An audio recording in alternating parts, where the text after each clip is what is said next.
Hello. In this video we'll discuss about voltage divider. How voltage divide in a circuit. अब circuit में voltage divide कब होता है ये आपको पता होना चाहिए। जब हम एक सर्किट बनाते हैं सीरीज कॉम्बिनेशन वाला, उसमें क्या होता है, वोल्टेज डिवाइड होता है, क्योंकि पोटेंशियल में तो वोल्टेज सेम होता है। तो हम लोग क्या करेंगे, अगर वोल्टेज डिवाइडर पढ़ना है तो सबसे पहले हम एक सीरीज कॉम्बिनेशन बनाएंगे। तो ये मान लेते हैं आपका एक सीरीज कॉम्बिनेशन है जिसके अंदर दो रेजिस्टेंसेस लगे हुए हैं। ओके, और ये मान लेते हैं हम कि दोनों जो रेजिस्टर है इनका जो पोटेंशियल डिफरेंस यहाँ पर है वो V है और यही V आपको इन दोनों में डिवाइड होगा। तो ये जो वैल्यू हम इसको V पकड़ लेते हैं और यहां से जो करंट सर्किट में जाएगा वो रहेगा आपका I। अब ये वाला जो रेजिस्टर है इसका वैल्यू हम लिख लेते हैं R1, ये लिख लेते हैं R2। इतना काम हमने कर लिया। अब इसके बाद क्या करना आपको कि अगर मेरे को पोटेंशियल डिफरेंस फाइंड आउट करना है तो सबसे पहले हमें पता करना पड़ेगा कि इस वाले पॉइंट पे पोटेंशियल ड्रॉप कितना हो रहा है। उसके लिए हम क्या करेंगे, इस वाले दो पॉइंट के अंदर एक वोल्टमीटर ऐड करेंगे और नोट कर लेंगे वैल्यू ऑफ V1। सिमिलरली यहां कर लेंगे V2। अब आप सबको पता होगा कि जो ये V1 V2 है बेसिकली ये वोल्टमीटर होता है जो कि वोल्टेज पोटेंशियल ड्रॉप का रीडिंग को कैलकुलेट करता है, काउंट करता है।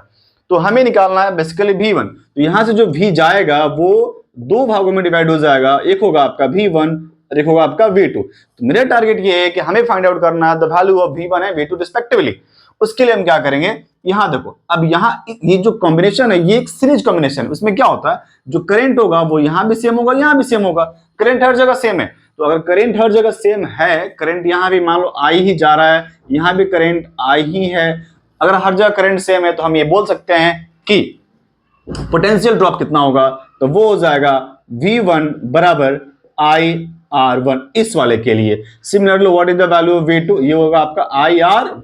तो यहां से हमने V1 V2 निकाल लिया, बट अब अभी भी एक चीज नोटिस कर रहे हो सर, V1 निकालने के लिए R1 तो पता मेरे को, I पता नहीं है सर। अब इस I को निकालना, अब इस I को निकालने के लिए हमें एक काम करना पड़ेगा। सबसे पहले पता करो कि इस पूरे सर्किट के अंदर टोटल रेजिस्टेंस कितना है। तो हम निकालेंगे यहां से R इक्विवेलेंट। सो R इक्विवेलेंट क्या होगा, ये दोनों जो रेजिस्टर है R1 R2 किसमें, सीरीज या पैरेलल, तो सीरीज में है सर। तो सीरीज के लिए क्या होता है, जस्ट इनको हम ऐड कर लेते हैं। तो ऐड कर लिया, this is the value of R equivalent. अब हमें निकालना है करंट कितना यहां से हो रहा होगा। तो what is the formula of current, according to Ohm's law current is basically V by R। तो V तो छोड़ दो, कोई दिक्कत नहीं है, V पूरा वैल्यू है।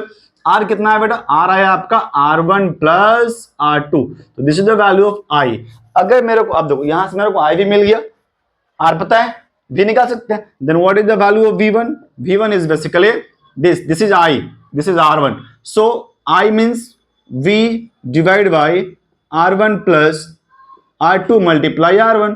अब इसको अच्छे से लिखो, इसको लिखो V1 बराबर R1 by sum of root resistor multiply V।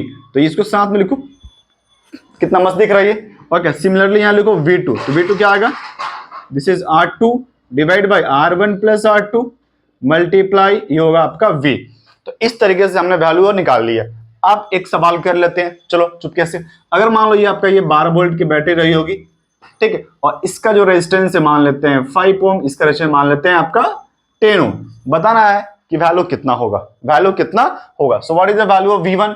सो यहाँ V1 कितना हो जाएगा बेटा, V1 की वैल्यू कितनी आएगी, फॉर्मूला क्या है, R1 डिवाइड बाय दोनों का सम, R1 5 डिवाइड दोनों सम कितना होगा, दोनों का सम 15 हो गया, मल्टीप्लाई V कितना है 12, मल्टीप्लाई V कितना है 12।